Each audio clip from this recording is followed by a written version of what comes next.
तथा कृपयाविष्टम् अश्रुपूर्णकुलेक्षणं विषीदन्तम् इदं वाक्यम उवाच मधुसूदन।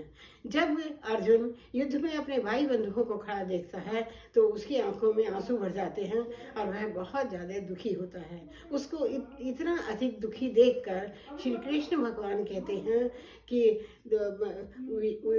इतने दुखी को वो सांत्वना देते हुए कहते हैं, कुतस्त्वां कश्मलमिदं विषमे समुपस्थितम अनार्यजुष्टम ऐश्वर्यम अकीर्तिकरम अर्जुनम।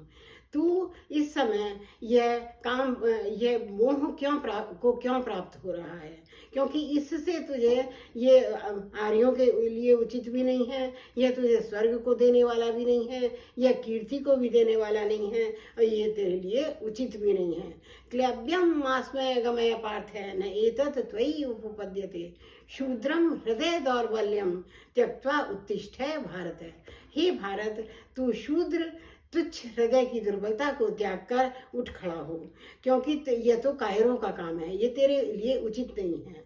तो अर्जुन कहता है ये गुरून् हत्वा ही महानुभावो श्रेयो भोक्तुम भक्ष्यम अपि लोके हत्वार्थ कामांस्तु गुरूनिहैव भुंजीय भोगान रुधिर प्रदिग्धान। गुरु को मारकर तो मैं रुधिर से सने हुए ही भोग को भोगूंगा, इसलिए मैं यह कार्य नहीं करना चाहता।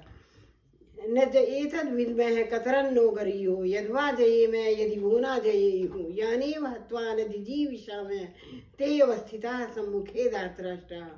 धृतराष्ट्र के वही पुत्र हमारे सामने खड़े हैं जिनके बिना हम जीना भी नहीं चाहते, और अब हमें ये भी तो नहीं विदित है कि हम जीतेंगे या हारेंगे। कार्पण्य दोषो पृथ स्वभावे पृच्छामि त्वां धर्म सम्मूढ़जिता यत् श्रेयो स्यात् तत् निश्चितं ब्रूहि तन्मे शिष्यस्ते हम शाधिमां त्वां प्रपन्नम। क्योंकि मैं तुम्हारा शिष्य हूँ, इसलिए तुम मुझे सही शिक्षा दो, क्योंकि मैं धर्म के विषय में मूढ़ चित्त वाला हो गया हूँ। नहीं प्रपश्यामि मम उपद्याद्य छोकम उच्छोषणम इंद्रियाणाम अवाप्य भूमौ सपत्नान समृद्धिम राज्यम। चाहे मुझे कितना भी समृद्ध राज्य मिल जाए तब भी मेरी इंद्रियां बिल्कुल सूख जा रही हैं, और मुझे ये समझ नहीं आ रहा है कि मैं इस समय क्या करूं। इतना कहकर अर्जुन ने अपना धनुष बाण रख दिया और वो शांत हो गया।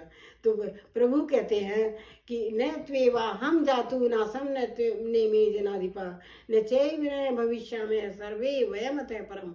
कभी भी किसी भी काल में ऐसा नहीं होगा कि तू नहीं होगा, मैं नहीं होगा, ये राजा लोग नहीं होंगे, सभी यहीं रहेंगे। लेकिन जो अधर्म के रास्ते पर है उसको तो जाना ही है।